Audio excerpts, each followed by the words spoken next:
Hey everybody, we are here and we are live and we're glad week of live broadcasting here on 1590 WARV, also streaming online at WARV.net and coming your way through Facebook at NewHopeCC.tv.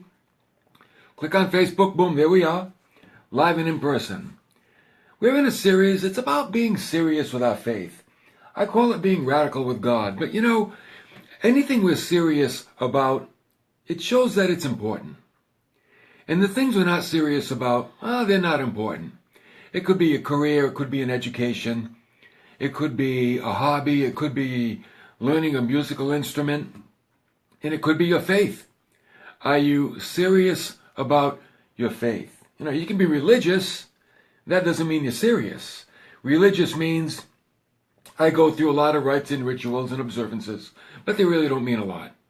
Or you can be serious about your faith, and that means you want to grow, you want to learn, you want to live the Christian way of life. So that's what this series is all about. Hope you can join us today, especially join the chat on Facebook. Let us know you're listening. Aaron, our host, is there, ready to greet you and ready to keep it going. So if you're listening by Facebook, chime in, let us know. Hey, let us know where you are, because I know that our audience is growing and it's spreading, and you're coming in from different parts of the country, and that's very encouraging to us. So we want to hear not only from you, but where you're listening as well. Okay? All right, now a little recap of last time. Remember we talked about David running to the battle and the urgency that he had to take out that loudmouth giant, Goliath. And when he ran to the battle, he had to do a few things. He had to break out of his routine. He seized the opportunity because that opportunity didn't come before, and it would probably never come around again. So when you run to the battle, you're taking advantage of something that might never come around again. And though it was a seemingly small errand that David was on, what did his father say?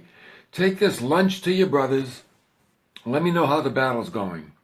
That little errand turned into the defeat of Goliath, and it was such an encouragement to the army of Israel that they took off after the Philistines and they chased them out of town. And the principle that we saw was, see a man diligent in his business, he will stand before kings. That God will promote people that take their mission in life seriously. Whatever you're diligent in, you will become, here it comes, great at it. So let me ask you today, is there something that you want to be great at? Or do you just want to whatever, I'm just going to do whatever? Or do you want to be great at something? You can be great at something.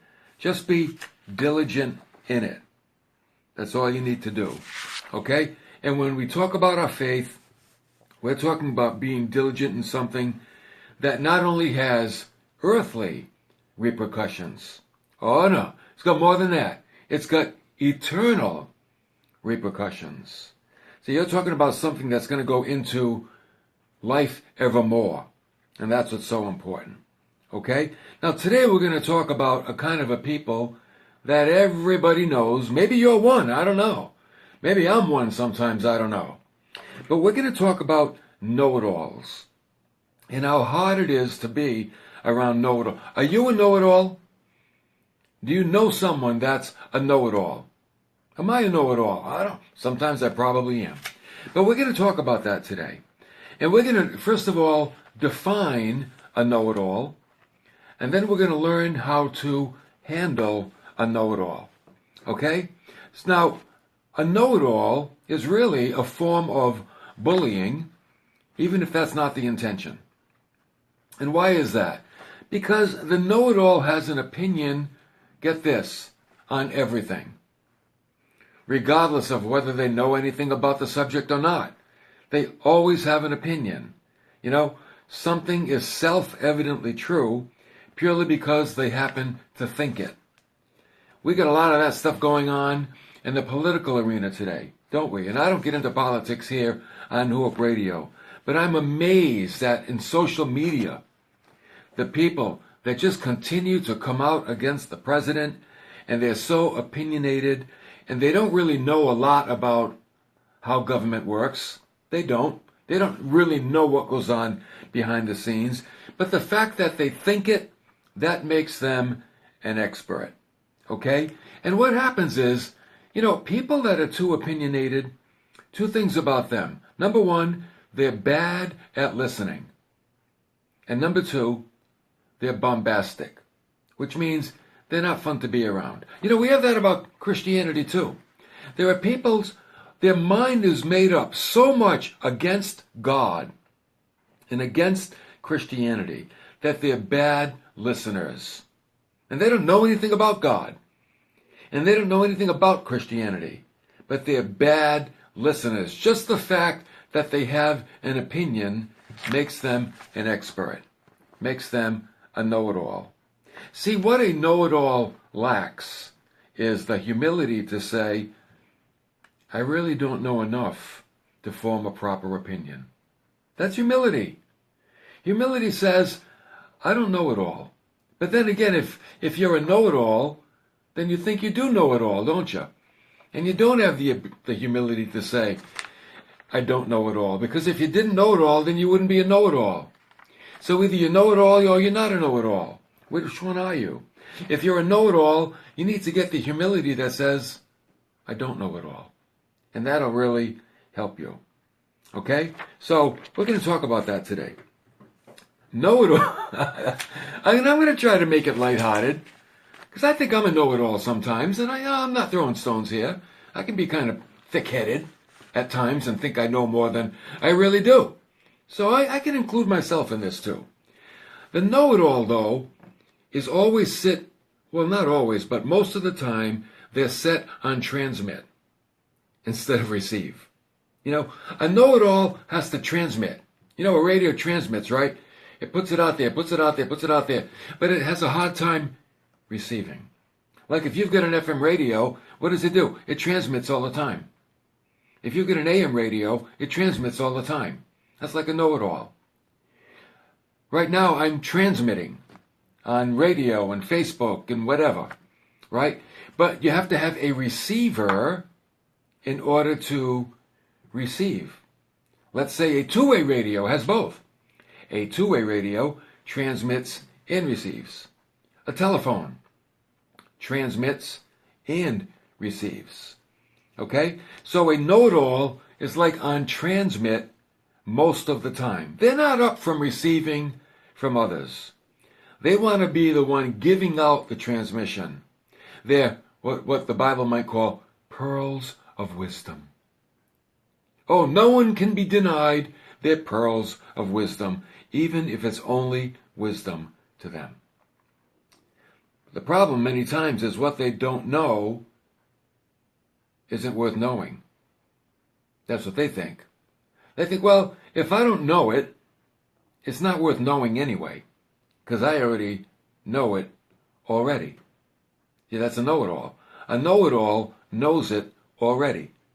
So there's nothing new that they can learn. The know-it-all may be a highly intelligent person, but their know-it-all attitude makes them, gives them like tunnel vision, narrow-minded. And you know what happens? They're robbing themselves of the experience of learning. See, learning will cause growth. You grow when you learn. And we always have new things to learn. There's always something new to learn. Nobody's got the market cornered on knowledge. No one does. There's always new breakthroughs in medicine, new breakthroughs in science, new breakthroughs in, you name it. Whatever area of research people are in, there's always new breakthroughs because nobody's got all the answers. And even spiritually, there are new breakthroughs that we're learning things about God. And everybody has new things that they need to learn. And it's always for your own benefit. Okay?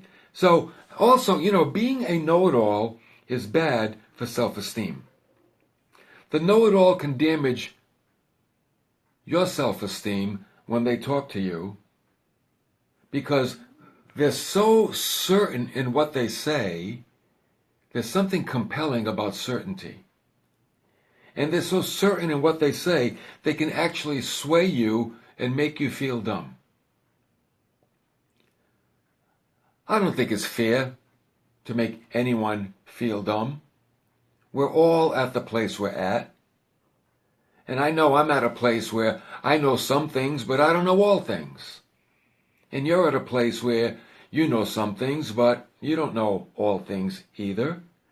And it's not a matter of being dumb. It's a matter of not having yet learned those things. So that's why a know-it-all can be almost like a bully, because a bully makes a person feel less than what they are. And that's not right. A know-it-all takes their knowledge and boom, drops it on people like a ton of bricks. And they can't receive. And therefore that person feels inferior or insignificant. I don't think that's God's plan for anybody. A know-it-all is also a form of greediness. Why? Because they want to take all the credit for what they know and direct all things back to themselves. See, a know-it-all says, really, it's about me. It's what I know, and what I know is important, so you have to receive it from me. See, the know-it-all wants to be the transmitter and wants everybody else to be the receiver. Now, why do I say these things? I say these things because they're contrary to the Christian life. Before I get into what's better than being a know-it-all, let me refresh your memory. Remember a few years ago, remember America's Got Talent? Well, I think this show was Britain's Got Talent. And this lady came on that wanted to sing, and Simon, the bad guy of the panel, and these other folks were there too, and this lady came out and she was rather, I don't know, a little I don't want to say unkept, but she was insecure, a little paranoid, very shy, very timid, had a hard time finishing her sentences, and she was an older lady. And they said, well, why do you want to be here? Well, I want a career in singing. Who do you want to be like? And she named some famous English singer. And the audience was laughing and cracking up and kind of mocking her, And then they said, okay, let's hear what you got. And they started the music and she started to sing. And she was phenomenal. The whole audience made a 180. They all whoa. They were blown away. Even the panel were wow. Even Simon was wow. And the point was, by looking at this lady, Susan Boyle, everybody became a know-it-all. Who does she think she is? She can't sing. She doesn't belong here. Look at her. And then when she started to sing, everything changed. And now I think she's got a great career in singing. She was phenomenal. And you see what know-it-alls do? Know-it-alls hinder people. They stop people. And she went, I'll tell you what, man, she persevered right through it. And she was incredible. So let's say you're a know-it-all and you don't want to be a know-it-all. Let's say you have know-it-all tendencies and you don't want those tendencies to grow and overtake you. Well, what do? What does a person do that wants to be more balanced in the way they relate to people? Well, you know what? God's Word gives us some good advice. And in Philippians chapter 4, in verse 8, here's what Paul says. And he says, this is good wisdom for know-it-alls. If you can receive it, if you can turn off the transmitter and become a receiver, this is good wisdom. Here it is. He said, finally, brethren, whatever is true, whatever is honorable, whatever is right, whatever is pure, whatever is lovely, whatever is of good report, if there is any excellence, and if anything worthy of praise, dwell on these things. What he's saying is, I'm going to give you a list of things to think about, to think on, before you begin to transmit, think about these things, okay? And I'm going to go through them for you one by one. These are 6 adjectives that picture Christian ideals. Without these things, no ideals can exist. Okay? So Paul is saying, here's what you need to think about before you transmit. Whatever is true. And the word true, it means the truth. What is the truth about a situation? Let me ask you, do you know the truth about a situation? Let's say people are know-it-alls about politics, but do they know the truth about the situation? Let's say they know-it-alls about God. Do they know the truth about God? They know-it-alls on spiritual things. Do they really know the truth? You know what truth is? Truth is the Word of God. It's the Bible. That's truth. And somebody could say, well, I don't believe the Bible's truth. Well, do you know enough about truth to make that claim? Because you don't. Because if you knew enough about truth, you wouldn't make that claim. Paul said, whatever is honorable. That means dignified. That which is worthy of reverence. You know, when something is honorable, they're worthy of respect. And you know, the judge, when he walks into the courtroom, what does the bailiff say, or the officer there? Please rise. And everybody stands up when the judge walks. Why? Because he's the honorable so-and-so presiding. There's a degree of respect there. And we're living in a generation where people don't respect. They don't respect the police officer. They don't respect the store owner. They don't respect governing officials. They lambast them and mock them and call them names and make fun of them. And now we have all these protests and college kids, like what? 21-year-old kids that think that they're know-it-alls. They walk out of a commencement speech done by the Vice President of the United States. What an honor to have the Vice President at your school. And these know-it-alls walk out, 21 years old. They know nothing. At 21, you're probably the dumbest person on the planet because you're at the age of learning. When I was 21, I thought I knew everything. You know what? I knew about as much as a tree. But I thought I knew everything. You're 21. What do you know? You know nothing. Nothing at all. And you show disrespect to people that are in high offices in our country. See, they don't understand honor. That's the thing. Do you understand honor? Paul said, think on the things that are right. You know what that word right means? It means that which is righteous toward others. Showing righteousness to other people. Treating them right. Is what I'm about to say going to treat that person right? That's what he's saying. Think about that. Think about what you're going to say about your boss. He's an authority over you. Is that treating him or her right? And any person in authority, is that treating them right?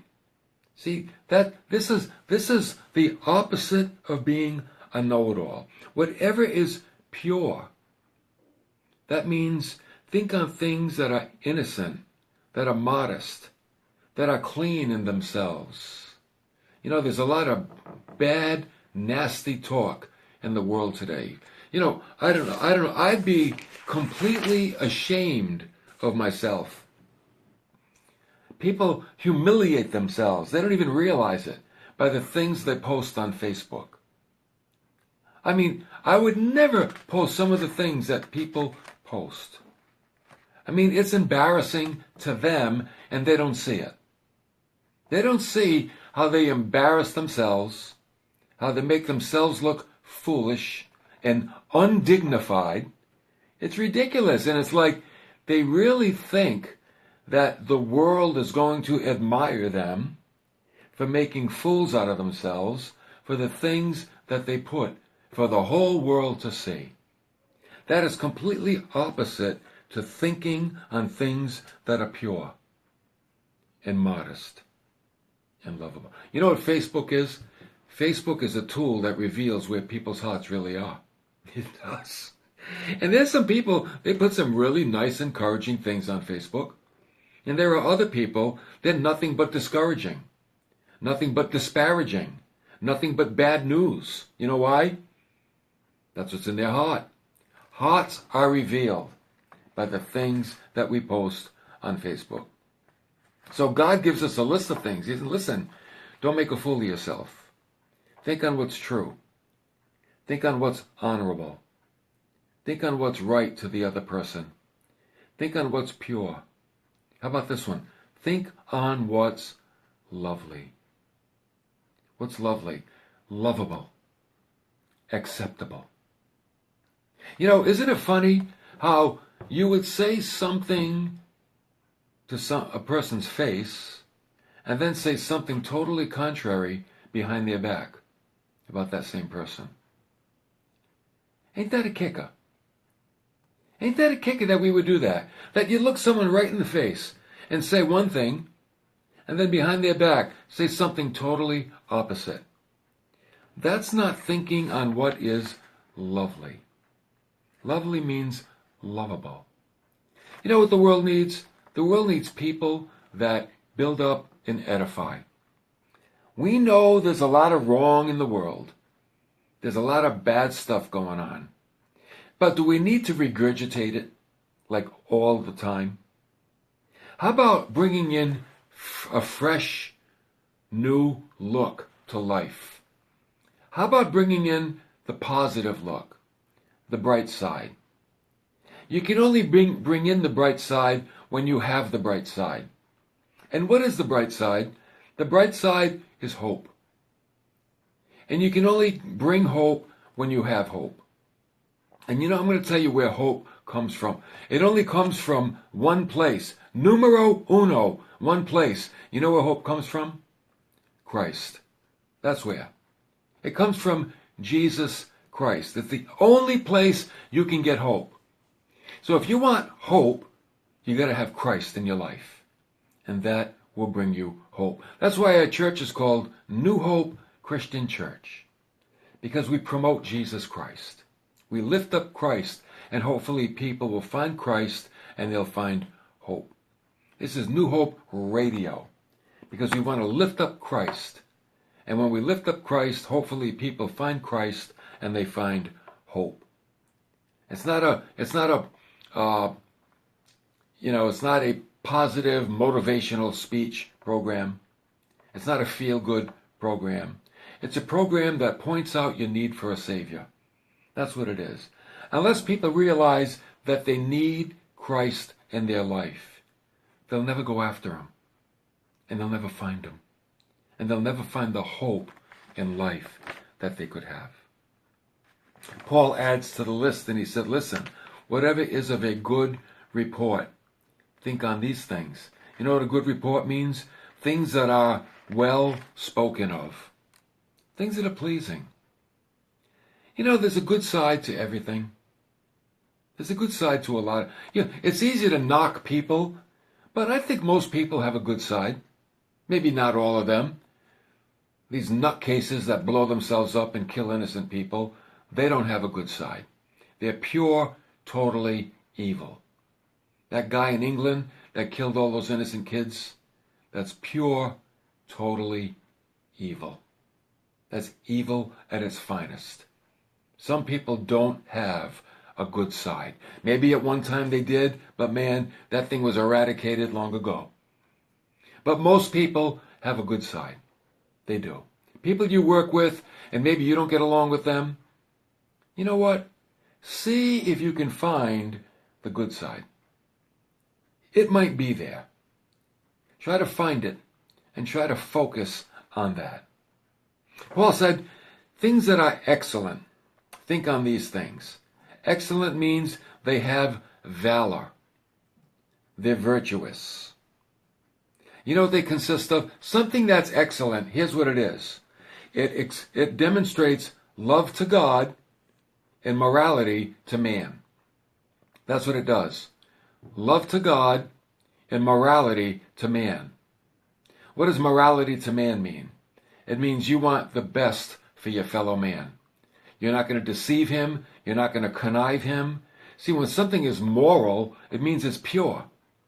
It means it's righteous. You're not always thinking sexually when you talk about morality. You can talk about business. You're talking about honesty. You're talking about virtue. That's what you're talking about. And then he wrapped it up and he said, anything that is worthy of praise.